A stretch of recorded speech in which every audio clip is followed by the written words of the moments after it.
गौरी पुत्र गणेश भगवान की जय। बोलिए श्री शंकर पार्वती भगवान की जय।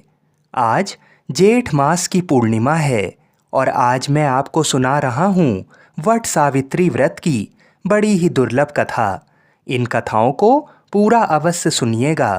इन कथाओं को पूरा सुनने से ही हमारी समस्त मनोकामनाएं पूर्ण होती हैं।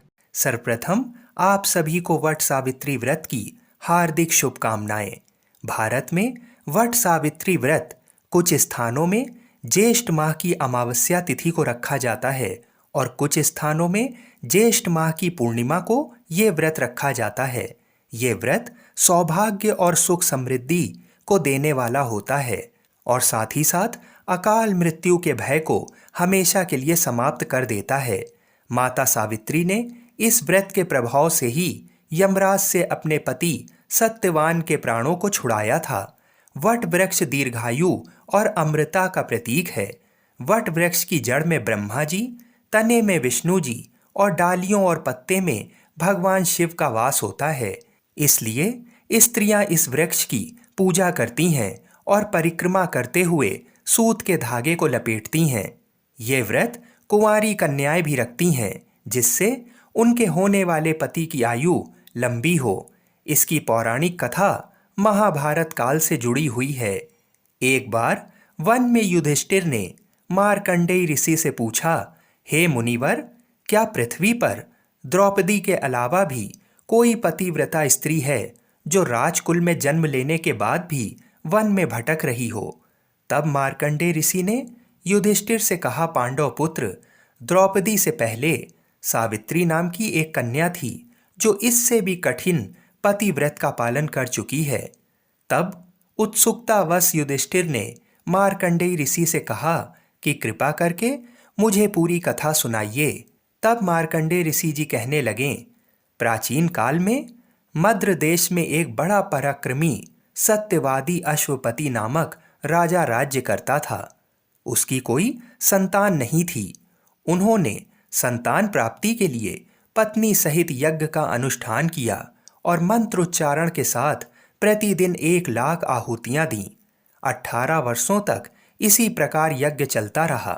तब ब्रह्मा जी की पत्नी सावित्री देवी ने प्रसन्न होकर राजा को वरदान दिया, हे राजन, तुम्हें मेरे ही अंश से तेजस्वी कन्या की प्राप्ति होगी। इतना कहकर सावित्री देवी अंतर्ध्यान हो गईं और कुछ समय बाद राजा अश्वपति के यहाँ एक दिव्य कन्या ने जन्म लिया।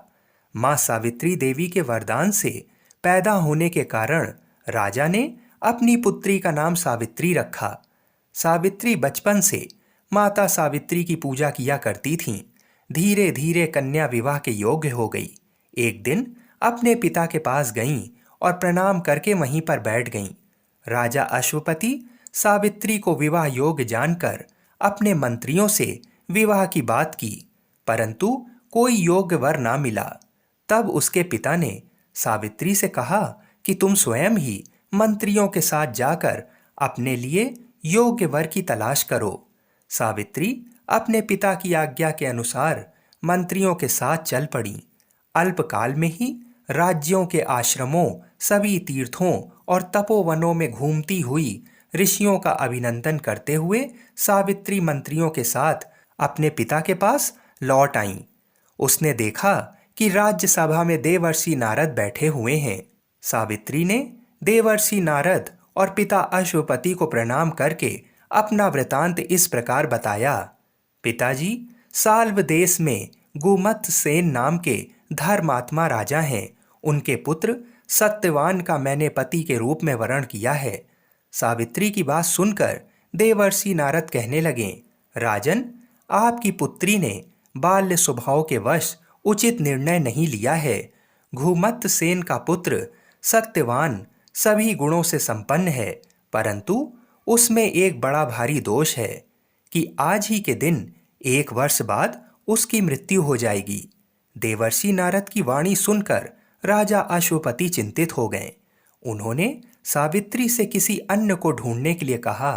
तब सावित्री बोली, राजा की आज्ञा एक ही बार होती है, पंडित एक ही बार बोलते हैं और कन्या भी एक ही बार दी जाती है। सत्यवान दीर्घायु हो अथवा अल्पायु, निर्गुण हो या गुणवान हो, मैंने तो उनका वरण कर लिया है। अब मैं दूसरे पति को नहीं चुनूंगी। जो कहा जाता है उसका पहले विचार पूर्वक मन में निश्चय कर लिया जाता है, और जो वचन कह दिया जाए वही करना चाहिए। इसलिए मैंने जो मन में निश्चय कर लिया है मैं वही करूंगी। सावित्री के ऐसे निश्चय युक्त वचन सुनकर नारद जी ने कहा, राजन, आपकी कन्या की यही इच्छा है तो इस कार्य में शीघ्रता करनी चाहिए, ताकि आपका ये दान कर्म निर्विघ्न संपन्न हो जाए। इस तरह कहकर नारद मुनि स्वर्गलोक चले गए, और राजा अश्वपति ने भी शुभ मुहूर्त में सावित्री का सत्यवान के साथ विवाह कर दिया। सावित्री भी मनोवांछित पति पाकर अत्यंत प्रसन्न हुई। दोनों अपने आश्रम में सुखपूर्वक रहने लगे। परंतु नारद मुनि की वाणी सावित्री के मन में खटकती रही। सावित्री जानती थीं कि दुआदशी से चौथे दिन सत्यवान की मृत्यु होगी। जब 1 वर्ष पूरा होने को आया, तब सावित्री ने विचार किया कि अब मेरे पति की मृत्यु का समय निकट आ गया है। यह सोचकर सावित्री ने ज्येष्ठ माह की दुआदशी से 3 रात्रि का व्रत ग्रहण कर लिया, और वह देवी सावित्री का जप ध्यान तथा पूजन करती रहीं। सावित्री ने अपने व्रत के अनुसार 3 दिन नियम से व्यतीत किए थे। चौथे दिन देवताओं और पितरों को संतुष्ट करके उसने अपने सास और ससुर के चरणों में प्रणाम किया। सत्यवान वन से लकड़ी लाया करते थे। उस दिन भी वह लकड़ी लाने के लिए जाने लगा।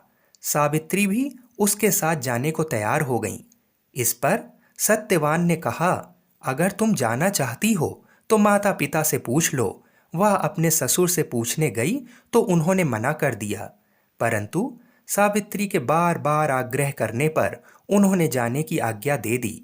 दोनों एक साथ वन को चले गए। सत्यवान ने पेड़ पर चढ़कर लकड़ियां काटनी शुरू कर दी। जैसे ही सत्यवान ने लकड़ियां काट कर बांध लीं, उसी समय उसका सर चकराने लगा। उसने सावित्री से कहा, मेरे सिर में बहुत दर्द है, इसलिए मैं थोड़ी देर विश्राम करना चाहता हूँ। सावित्री समझ गई कि उसके पति के प्राण संकट में हैं, और वह अपने पति के सिर को अपनी गोद में लेकर बैठ गई। यमराज वहां पर आ गए। सावित्री ने उन्हें देखकर प्रणाम किया और कहा कि प्रभु, आप देवता, गंधर्व आदि में से कौन हैं? मेरे पास क्यों आए हैं? सावित्री की बात सुनकर धर्मराज ने कहा, हे देवी, मैं सभी लोगों का नियमन करने वाला हूँ। मेरा नाम यमराज है। तुम्हारे पति की आयु समाप्त हो गई है, परंतु तुम पतिव्रता हो, इसलिए मेरे दूत इसे ले ना जा सकें। इसलिए तुम्हारे पति के प्राण हरने मैं स्वयं यहाँ आया हूँ। इतना कहकर यमराज ने सत्यवान के शरीर से अंगूठे के आकार के पुरुष को खींच लिया और उसे लेकर अपने लोक को चल पड़े। सावित्री भी उनके पीछे पीछे चलने लगी। बहुत दूर जाकर यमराज ने सावित्री से कहा कि हे पतिव्रता, अब तुम लौट जाओ। इस मार्ग में इतनी दूर कोई नहीं आ सकता। तब सावित्री बोली, महाराज, पति के साथ आते हुए ना तो मुझे कोई गिला है और ना ही कोई श्रम हो रहा है। मैं सुखपूर्वक चली आ रही हूँ। जिस प्रकार सज्जनों की गति संत है, वर्ण आश्रमों का आधार वेद हैं, शिष्यों का आधार गुरु और सभी प्राणियों का आश्रय स्थल पृथ्वी है, उसी प्रकार स्त्रियों का एकमात्र आश्रय स्थान उसका पति है, अन्य कोई नहीं।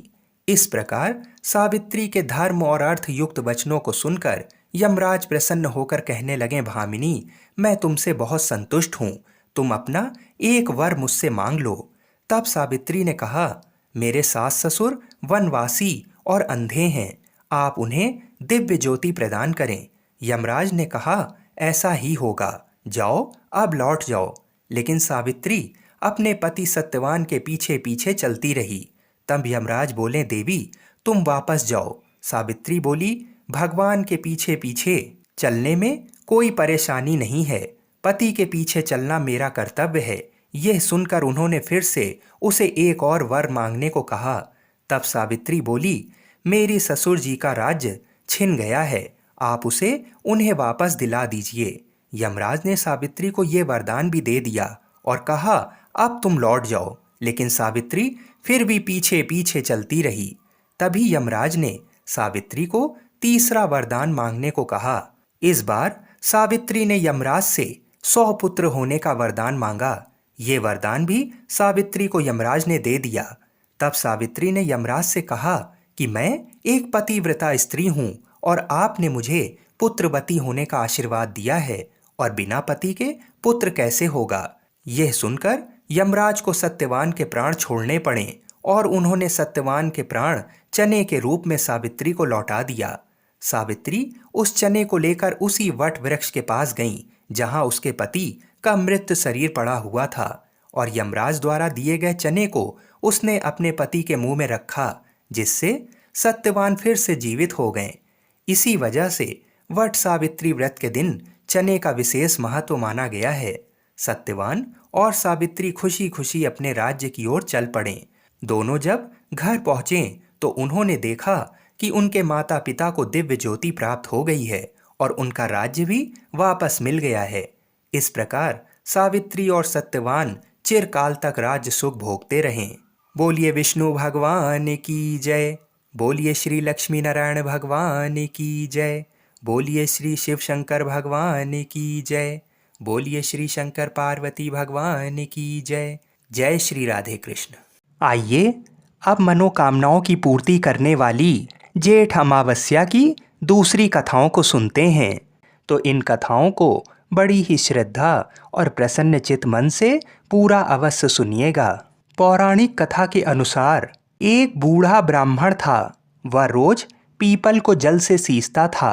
पीपल में से रोज एक लड़की निकलती और कहती, पिताजी मैं आपके साथ जाऊंगी। ये सुनते सुनते बूढ़ा दिन ब दिन कमजोर होने लगा। तो बुढ़िया ने पूछा कि क्या बात है। बूढ़ा बोला कि पीपल से एक लड़की निकलती है और कहती है कि वह भी मेरे साथ चलेगी। बुढ़िया बोली कि कल ले आना उस लड़की को। जहाँ 6 लड़कियाँ पहले से ही हमारे घर में हैं, वहाँ 7वीं लड़की और सही। अगले दिन बूढ़ा उस लड़की को घर ले आया। घर लाने के बाद बूढ़ा ब्राह्मण आटा मांगने गया तो उसे पहले दिनों की अपेक्षा आज ज़्यादा आटा मिला था। जब बुढ़िया वह आटा छानने लगी तो लड़की ने कहा कि लाओ माँ, मैं छान देती हूँ। जब वह आटा छानने बैठी तो परात भर गई। उसके बाद माँ खाना बनाने जाने लगी तो लड़की बोली कि आज रसोई में मैं जाऊंगी। तो बुढ़िया बोली कि ना, तेरे हाथ जल जाएंगे। लेकिन लड़की नहीं मानी। वह रसोई में खाना बनाने गई तो उसने तरह तरह के 36 व्यंजन बना डाले और आज सभी ने भर पेट खाना खाया। इससे पहले वह आधा पेट भूखा ही रहते थे। रात हुई तो बुढ़िया का भाई आया और कहने लगा कि दीदी मैं तो खाना खाऊंगा। बुढ़िया परेशान हो गई कि अब खाना कहाँ से लाएगी। लड़की ने पूछा कि क्या बात है माँ। उसने कहा कि तेरा मामा आया है और रोटी खाएगा, लेकिन रोटी तो सबने खा ली है, अब उसके लिए कहाँ से लाऊंगी। लड़की बोली कि तू चिंता मत कर, मैं बना दूंगी। और वह रसोई में गई और मामा के लिए 36 व्यंजन बना दिए। मामा ने भर पेट खाया और कहा भी कि ऐसा खाना इससे पहले उसने कभी नहीं खाया है। बुढ़िया ने कहा कि भाई तेरी पावनी भांजी है, उसी ने बनाया है। शाम हुई तो लड़की बोली कि माँ, चौका लगा के चौके का दिया जला देना, कोठे में मैं सोऊंगी।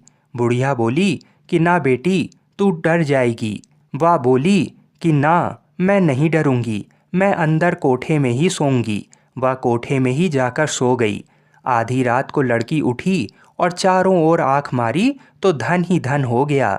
वह बाहर जाने लगी तो एक बूढ़ा ब्राह्मण सो रहा था। उसने देखा तो कहा कि बेटी तू कहाँ चली। लड़की बोली कि मैं तो दरिद्रता दूर करने आई थी, अगर तुम्हें दूर करवानी है तो करवा लो। उसने बूढ़े के घर में भी आँख से चारों ओर देखा तो धनी धन हो गया।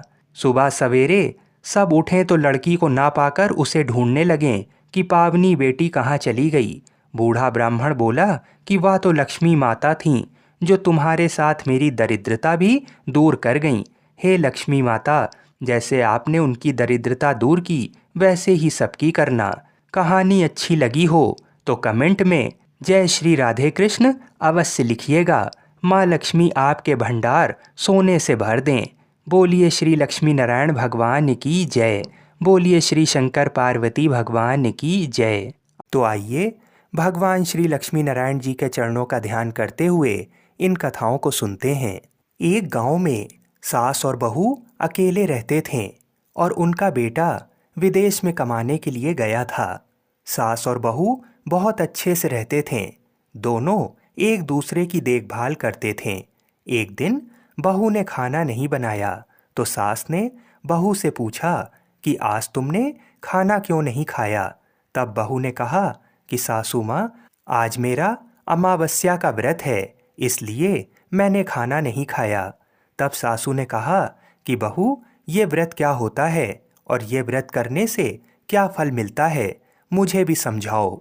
तब बहू ने कहा कि सासू माँ, अमावस्या का व्रत करने से बहुत पुण्य मिलता है। घर में अन्न धन बना रहता है, सुख शांति रहती है तथा अटल सुहाग मिलता है और पुत्र प्राप्ति होती है। इस व्रत में प्रत्येक वर्ष अलग अलग खाना खाया जाता है और विष्णु भगवान जी के मंदिर में चढ़ावा चढ़ाया जाता है या फिर किसी ब्राह्मण को दान दिया जाता है। इस व्रत में पहले साल शक्कर, घी और चावल से बना खाना खाया जाता है। पहले साल व्रत पूर्ण होने के बाद 1.25 किलो चावल और 1 कटोरी घी तथा 1 कटोरी शक्कर का दान किसी ब्राह्मण को दान दिया जाता है। दूसरे साल जौ, घी और शक्कर से बना खाना खाया जाता है। जब दूसरे साल व्रत पूर्ण हो जाए तो 1.25 किलो जौ, 1 कटोरी घी तथा 1 कटोरी शक्कर किसी मंदिर में चढ़ाएं या फिर किसी ब्राह्मण को दान देना होता है। तीसरे साल गुड़, तिल और घी से बने व्यंजन खाने चाहिए। जब तीसरे साल व्रत पूर्ण हो जाए तो आधा किलो तिल, गुड़ तथा 1 कटोरी घी किसी मंदिर में चढ़ाया जाता है। फिर बहू ने कहा कि इस व्रत का अगर संकल्प लेते हैं तो इसे पूरा करना जरूरी होता है। अगर पूरा नहीं कर सकते तो सास बहू में झगड़ा और घर में अशांति आती है।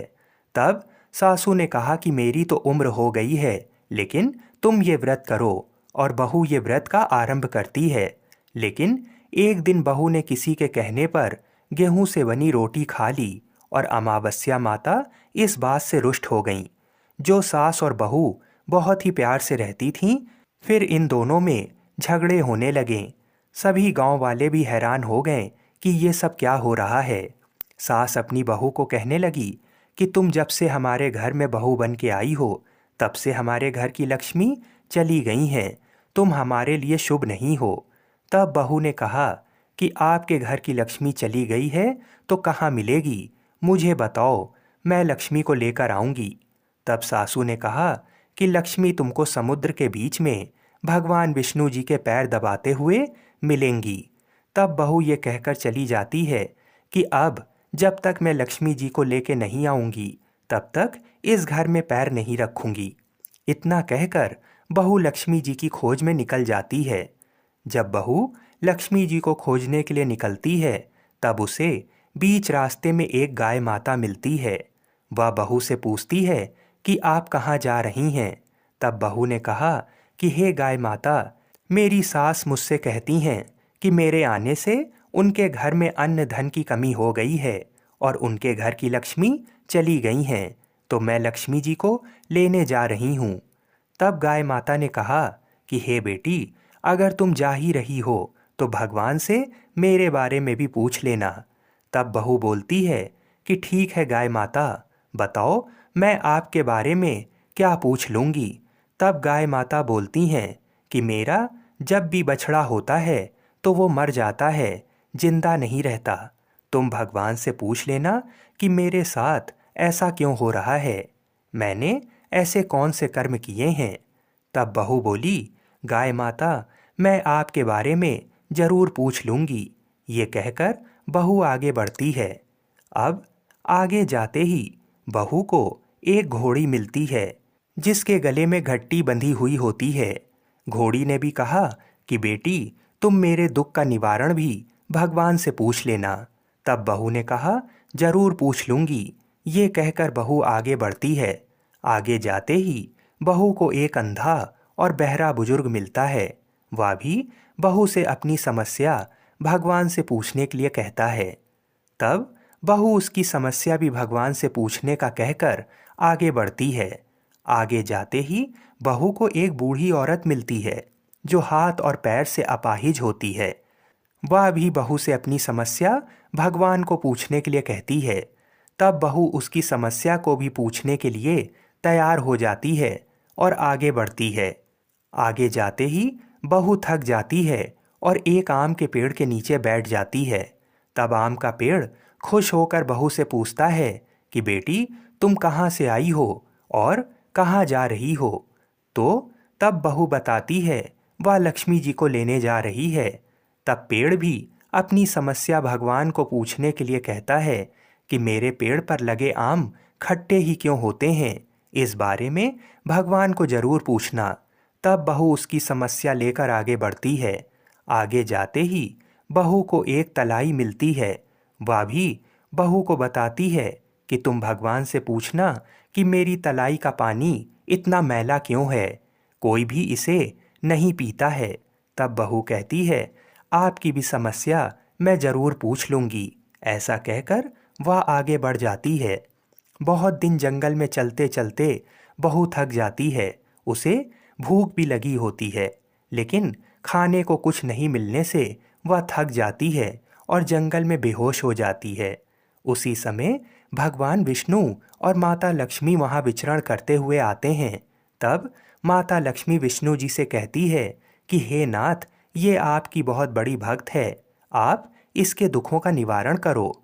तब भगवान विष्णु कहते हैं कि इस संसार में बहुत से जीव दुखी हैं, सभी अपने अपने कर्मों का फल भोग रहे हैं, मैं किस किस के दुख का निवारण करूं?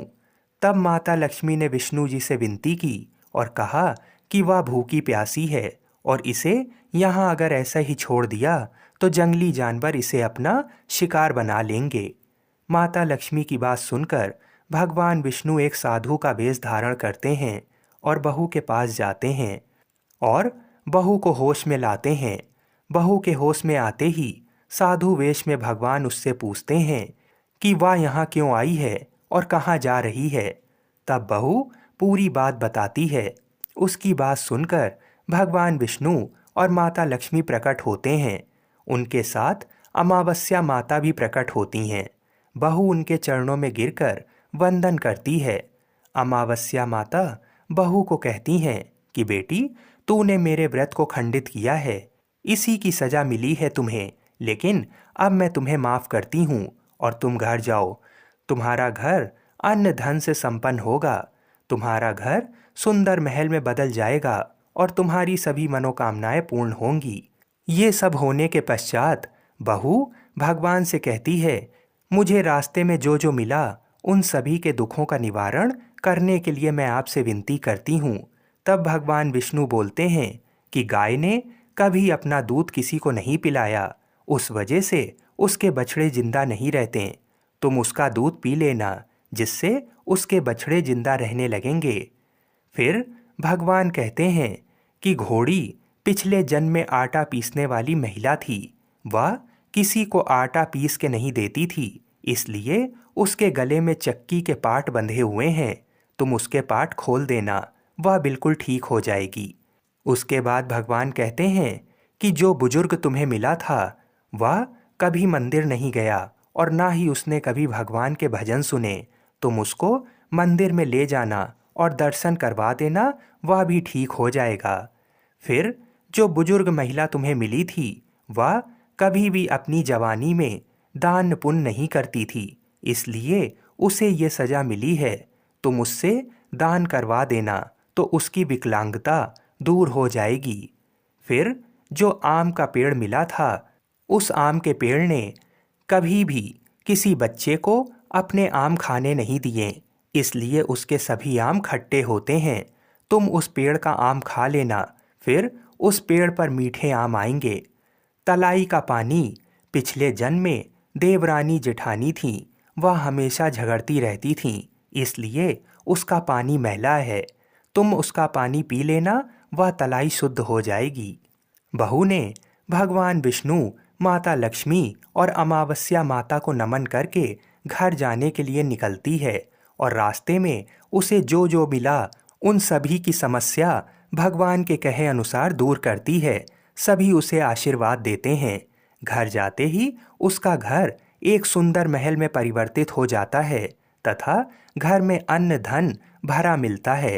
अब बहू सासू से कहती है कि सासू माँ, आपने सच में कहा था कि आपके लिए मैं शुभ नहीं हूँ।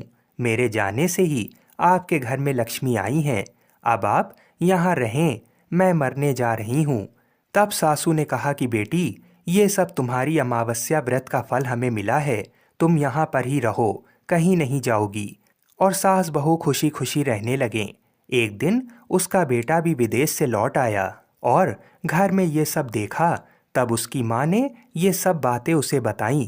इस तरह वह लोग खुशी खुशी रहने लगें। बोलिए श्री शंकर पार्वती भगवान की जय। बोलिए श्री लक्ष्मी नारायण भगवान की जय। बोलिए अमावस्या माता की जय। आइए अब अमावस्या की दूसरी कथा को सुनते हैं। इस कथा को सुनने से ही व्रत पूर्ण माना जाता है तथा मनोकामनाओं की पूर्ति होती है। इसलिए इस कथा को पूरा अवश्य सुनिएगा और बड़े ही प्रसन्न चित्त मन से इस कथा को सुनिएगा, क्योंकि इसका फल भी अनंत है। एक साहूकार के 7 बेटे, 7 बहू और एक बेटी थी। साहूकार के घर एक जोगी भिक्षा मांगने आता था। जोगी को साहूकार की बहू भिक्षा देती थी तो वह ले लेता था, लेकिन जब बेटी देती थी तब वह भिक्षा नहीं लेता और कहता, बेटी सुहागन तो है पर इसके बाद में दुहाग लिखा है। ये बात सुन सुनकर बेटी को चिंता होने लगी और उसका शरीर कमजोर होने लगा। उसकी माँ ने पूछा कि बेटी, तुम इतने दिनों इतनी कमजोर दिखाई देती हो। तब उसने बताया कि एक जोगी भिक्षा मांगने आता है जो कहता है कि बेटी, तू सुहागन है लेकिन इसके नसीब में दुख लिखा है। ये बात सुनकर उसकी माँ ने कहा कि मैं कल सुनूंगी। अगले दिन जब वह जोगी भिक्षा लेने आया तो उसकी माँ छुप कर बैठ गई। जब बेटी भिक्षा देने लगी तो जोगी ने वही बात फिर से बोली। इतनी बात सुनकर उसकी माँ बाहर निकल कर आई और बोली, एक तो हम तुम्हें भिक्षा देते हैं और तू ऊपर से हमें गाली देता है। तब जोगी बोला कि मैं गाली नहीं देता, जो सच है वही बोलता हूँ, जो इसके भाग में लिखा है वही कहता हूँ। माँ ने जोगी से कहा कि तुम्हें ये पता है कि इसके भाग में दुख लिखा है, तो ये भी बता दो कि ये कैसे दूर होगा। तब जोगी बोला कि 7 समुंदर पार एक सोना धोबन रहती है जो सोमवती अमावस्या का व्रत करती है। अगर वह आकर अपना फल दे दे तो इसका निवारण हो सकता है, नहीं तो विवाह होकर भी इसके पति को सर्प डस लेगा। ये बात सुनकर माँ बहुत रोने लगी और सोना धोबन की तलाश में जाने लगी। चलते चलते रास्ते में तेज धूप पड़ने लगी तो साहूकारनी एक पीपल के पेड़ के नीचे बैठ गई। उस पीपल के पेड़ में एक गरुड़ पक्षी का घोंसला था जिसमें गरुड़ का छोटा बच्चा था। साहूकारनी को घोंसले के पास एक सर्प जाता दिखाई दिया तो उसने उस गरुड़ के बच्चे को बचाने के लिए उस सांप को मारकर ढाल के नीचे रख दिया। जब गरुड़ और पंखनी आए तो घोंसले के पास खून देखकर क्रोधित हो उठे और साहूकारनी को चोंच मारने लगे। तब साहूकारनी बोली कि मैंने तो तुम्हारे बच्चे की जान बचाई है। ये सर्प तुम्हारे बच्चे को डसने वाला था तो मैंने इसे मार कर गिरा दिया। गरुड़ ने सर्प की ओर देखकर कहा कि तुमने हमारे बच्चे की जान बचाई है, अब तुम्हें जो मांगना है मांगो।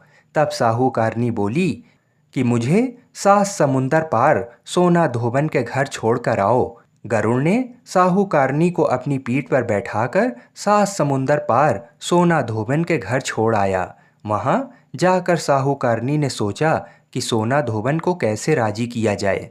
सोना धोबन के 7 बेटे बहू थे। उसकी 7 बहुएं काम को लेकर रोज लड़ाई करती थीं और काम भी नहीं करती थीं। रात को जब सब सो जाते तो साहूकारनी सोना धोबन के घर जाती और घर का सारा काम करती। गायों को नहलाती, घर की सफाई करती, रसोई का काम करती, चौका बर्तन करती, आटा पीसती, कपड़े धोती, पानी भरती और दिन होने से पहले चली जाती। बहुएं सोचती कि ये सारा काम कौन कर रहा है, लेकिन कभी एक दूसरे से पूछती नहीं कि ये सब काम करता कौन है। एक दिन धोबन ने कहा कि तुम आजकल लड़ती भी नहीं हो, काम भी ठीक कर रही हो। तो बहुओं ने कहा कि सासू जी, काम तो हमें ही करना पड़ता है, चाहे हम लड़ कर करें या राजी से करें, इसलिए लड़ाई करने का क्या फ़ायदा। सोना धोबन ने सोचा कि आज देखा जाए कि कौन सी बहू काम करती है और वह रात को सोई नहीं। उसने देखा कि रात को एक स्त्री आई और पूरा काम करके जाने लगी। तो सोना धोबन ने बोला कि तुम कौन हो और तुम्हें ऐसे करने की क्या ज़रूरत है जो तुम इतना काम कर रही हो। तब साहूकारनी ने कहा कि ज़रूरत है, तभी तो इतना काम कर रही हूँ। सोना धोबन ने पूछा कि तुम्हें क्या चाहिए। साहूकारनी बोली कि पहले मुझे वचन दो, तब मैं आपको बताऊंगी। सोना धोबन ने वचन देकर कहा कि अब बताइए, मैं आपको वचन देती हूँ।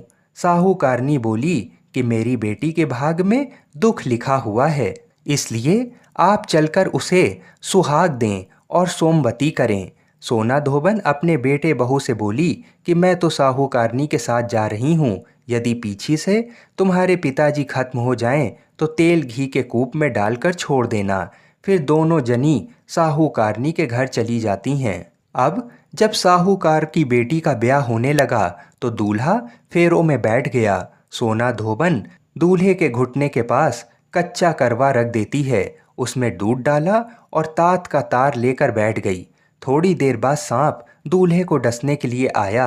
सोना धोबन ने करवा आगे रखा और तार से बांध दिया, लेकिन दूल्हा डर के मारे मर गया।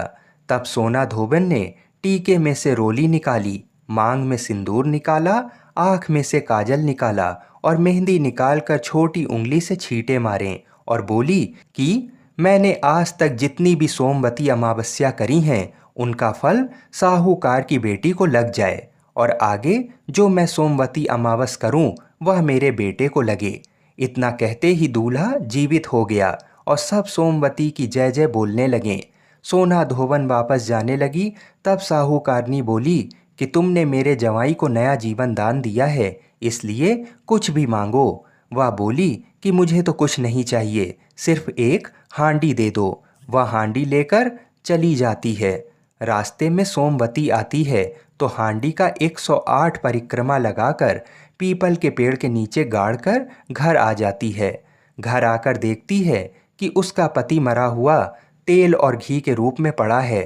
तब वह टीका में से रोली निकालती है, मांग में से सिंदूर, आँख में से काजल और मेहंदी निकालकर छोटी अंगुली से छींटे दिए और बोली, मैंने जो रास्ते में सोमवती की है उसका फल मेरे पति को लगे। इतना कहते ही उसका पति उठकर बैठ गया और घर का ज्योतिष आया और बोला कि जजमान, सोमवती अमावस्या को मेरे लिए क्या दक्षिणा है। सोना धोबन बोली कि मुझे तो सोमवती रास्ते में आई थी तो कुछ भी नहीं किया, और जो कुछ भी किया वह सब पीपल के नीचे ही गाड़ दिया।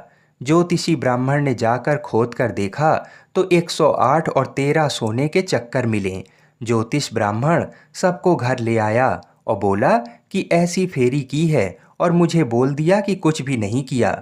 सोना धोबन बोली, ये तो तुम्हारे भाग से ही हुआ है, इसलिए इसे तुम ही ले जाओ। ब्राह्मण बोला कि मेरा तो इसमें चौथी पाती है, बाकी आपका मन हो तो उसे दे देना। सारी नगरी में बोल दिया कि सब सोमवती अमावस्या का व्रत कीजिए। हे सोमवती अमावस, जैसा साहूकार की बेटी को सुहाग दिया वैसा सबको देना। साहूकार की बेटी को सुहाग दिया वैसा सबको देना। सोमवती अमावस्या की कहानी कहने वाले को, सोमवती अमावस्या की कहानी सुनने वाले को, हामी भरने वाले को और अपने पूरे परिवार को देना। जय सोमवती अमावस्या। बोलिए शंकर पार्वती भगवान की जय। आइए अब मनोकामनाओं की पूर्ति करने वाली कथा को भी सुनते हैं। एक साहूकार था जो भगवान शिव का अनन्य भक्त था। उसके पास धन धान किसी भी चीज़ की कमी नहीं थी, लेकिन उसकी कोई संतान नहीं थी और वह इसी कामना को लेकर रोज शिव जी के मंदिर जाकर दीपक जलाता था। उसके इस भक्ति भाव को देखकर एक दिन माता पार्वती ने शिव जी से कहा कि प्रभु, ये साहूकार आपका अनन्य भक्त है, इसको किसी बात का कष्ट है तो आपको इसे अवश्य दूर करना चाहिए। शिव जी बोले, हे पार्वती, इस साहूकार के पास पुत्र नहीं है, ये इसी से दुखी रहता है। माता पार्वती कहती हैं कि हे ईश्वर, कृपा करके इसे पुत्र का वरदान दे दीजिए। तब भोलेनाथ ने कहा कि हे पार्वती, साहूकार के भाग में पुत्र का योग नहीं है। ऐसे में अगर इसे पुत्र प्राप्ति का वरदान मिल भी गया तो वह केवल 12 वर्ष की आयु तक ही जीवित रहेगा।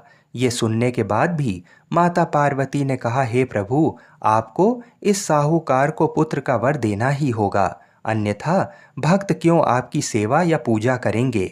माता के बार बार कहने से भोलेनाथ ने साहूकार को पुत्र का वरदान दिया, लेकिन ये भी कहा कि वह केवल 12 वर्षों तक ही जीवित रहेगा। साहूकार ये सारी बातें सुन रहा था, इसलिए उसे ना तो खुशी हुई और ना ही दुख। वह पहले की तरह भोलेनाथ की पूजा अर्चना करता रहा। उधर सेठानी गर्भवती हुई और 9वें महीने उसे सुंदर से बालक की प्राप्ति हुई। परिवार में खूब हर्षोल्लास मनाया गया, लेकिन साहूकार पहले की तरह रहा और उसने बालक की 12 वर्ष की आयु का जिक्र किसी से भी नहीं किया। जब बालक 11 वर्ष की आयु का हो गया तो एक दिन साहूकार की सेठानी ने बालक के विवाह के लिए कहा, तो साहूकार ने कहा कि वह अभी बालक को पढ़ने के लिए काशी भेजेगा। इसके बाद उसने बालक के मामा जी को बुलाया और कहा कि इसे काशी पढ़ने के लिए ले जाओ और रास्ते में जिस भी स्थान पर रुकना वहाँ यज्ञ करते और ब्राह्मणों को भोजन कराते हुए आगे बढ़ना। वे लोग ये सब करते हुए ही आगे बढ़ रहे थे कि रास्ते में एक राजकुमारी का विवाह था। जिससे उसका विवाह होना था वह एक आँख से काना था। तो उसके पिता ने जब अति सुंदर साहूकार के बेटे को देखा तो उनके मन में आया कि क्यों ना इसे ही घोड़ी पर बिठाकर शादी के सारे कार्य संपन्न करा दिए जाएं। तो उन्होंने मामा से बात की और कहा कि इसके बदले में वह अथाह धन देंगे, तो वह भी राजी हो गया। इसके बाद साहूकार का बेटा विवाह की वेदी पर बैठ गया और जब विवाह कार्य संपन्न हो गया तो जाने से पहले उसने राजकुमारी की चुंदरी के पल्ले पर लिखा कि तेरा विवाह तो मेरे साथ हुआ है, लेकिन जिस राजकुमार के साथ भेजेंगे वह तो एक आँख का काना है। इसके बाद वह अपने मामा के साथ काशी के लिए चला गया। उधर जब राजकुमारी ने अपनी चुनरी पर यह लिखा हुआ पाया तो उसने राजकुमार के साथ जाने को मना कर दिया। तो राजा ने भी अपनी पुत्री को बारात के साथ विदा नहीं किया। बारात वापस लौट गई। उधर मामा और भांजे काशी पहुंच गए थे। एक दिन जब मामा ने यज्ञ रचा रखा था और भांजा बहुत देर तक बाहर नहीं आया तो मामा ने अंदर जाकर देखा तो भांजे के प्राण निकल चुके थे। वह बहुत परेशान हुए, लेकिन सोचा कि अभी रोना पीटना मचाया तो ब्राह्मण चले जाएंगे और यज्ञ का कार्य अधूरा रह जाएगा। जब यज्ञ संपन्न हुआ तो मामा ने रोना पीटना शुरू किया। उसी समय शिव पार्वती उधर से जा रहे थे तो माता पार्वती ने शिव जी से पूछा कि हे प्रभु, ये कौन रो रहा है। तभी उन्हें पता चलता है कि ये तो भोलेनाथ के आशीर्वाद से जन्मा साहूकार का पुत्र है। तब माता पार्वती कहती हैं कि हे स्वामी, इसे जीवित कर दें, अन्यथा रोते रोते इसके माता पिता के प्राण निकल जाएंगे। तब भोलेनाथ ने कहा कि हे पार्वती, इसकी आयु इतनी ही थी, सो वह भोग चुका। लेकिन माँ के बार बार आग्रह करने पर भोलेनाथ ने उसे जीवित कर दिया। लड़का ओम नमः शिवाय कहते हुए जी उठा और मामा भांजे दोनों ने ईश्वर को धन्यवाद दिया और अपनी नगरी को ओर लौट गए।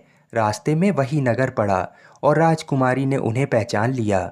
तब राजा ने राजकुमारी को साहूकार के बेटे के साथ बहुत सारा धन्य धान दे के विदा किया। उधर साहूकार और उसकी पत्नी छत पर बैठे थे। उन्होंने ये प्रण कर रखा था कि यदि उनका पुत्र सकुशल ना लौटा तो वह छत से कूदकर अपने प्राण त्याग देंगे। तभी लड़के के मामा ने आकर साहूकार के बेटे और बहू के आने का समाचार सुनाया, लेकिन वे नहीं माने। तो मामा ने शपथ पूर्वक कहा।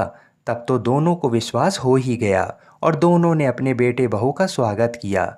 उसी रात साहूकार को स्वप्न में शिव जी ने दर्शन दिया और कहा कि तुम्हारे पूजन से मैं प्रसन्न हुआ, इसी प्रकार जो भी व्यक्ति इस कथा को पढ़ेगा या सुनेगा उसके समस्त दुख दूर हो जाएंगे और मनोवांछित सभी मनोकामनाओं की पूर्ति होगी। बोलिए श्री शंकर पार्वती भगवान की जय। बोलिए श्री राधा कृष्ण भगवान की जय। बोलिए श्री तुलसी शालिग्राम जी की जय। हर हर महादेव।